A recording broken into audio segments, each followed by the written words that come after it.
Hi friends, எல்லாருக்கும் காலை வணக்கம். எல்லாம் எப்படி இருக்கீங்க? சாப்பிட்டீங்களா? மதர்ஸ் டே போயிடுச்சா? எப்போ மதர்ஸ் டே? எப்போ என்னன்ட்டு டேட்டு எனக்கு ஞாபகம் இல்லை. மதர்ஸ் டே ஸ்டேட்டஸும் நான் வைக்கல. வச்சாங்களா இல்லையானு தெரியல, இல்லை நாளைக்கான மதர்ஸ் டேன்னு தெரியல. ஆனால் மதர்ஸ் டேன்னு சொல்லிட்டு இருக்காங்க ட்ரெண்டிங்காக இப்போது. ஸோ மதர்ஸ் டே எப்போன்னு எனக்கு தெரியல. நான் ஸ்டேட்டஸும் வைக்கல. எங்கள் அம்மா சண்டே அன்னைக்கு கேட்டாங்க, என்னம்மா மாறிட்ட ஆளையே அப்படின்னு கேட்டாங்க. என்ன இது கேட்குறாங்களேன்னு யோசித்தேன். பார்த்தா மதர்ஸ் டே வந்திருக்கு போல். நான் ஸ்டேட்டஸ் வைக்கலன்னு கேட்டாங்க. ஸ்டேட்டஸ் வச்சா போதுமா? மதர்ஸ் டேனா அம்மாவுக்கு ஏதாச்சும் பண்ணணும். போன வருஷமே நான் வந்து யோசித்தேன், ஏதாச்சும் நம்ம வாங்கி கொடுக்கணும் அம்மாவுக்கு ஞாபகமாக அப்படின்ட்டு. போன வருஷம் முடியல. சரி, இந்த வருஷமாச்சும் வாங்கி கொடுக்கலான்னு பார்த்தேன். இந்த வருஷமாக வாங்கி கொடுக்க முடியல.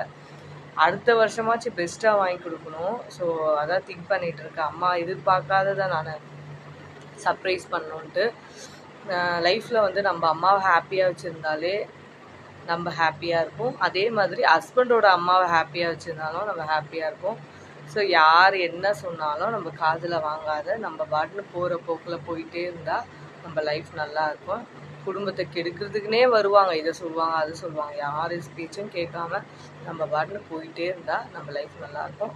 ஷேர் பண்ணுங்கள், கமெண்ட் பண்ணுங்கள், சப்ஸ்கிரைப் பண்ணுங்கள். Okay, bye friends, thank you.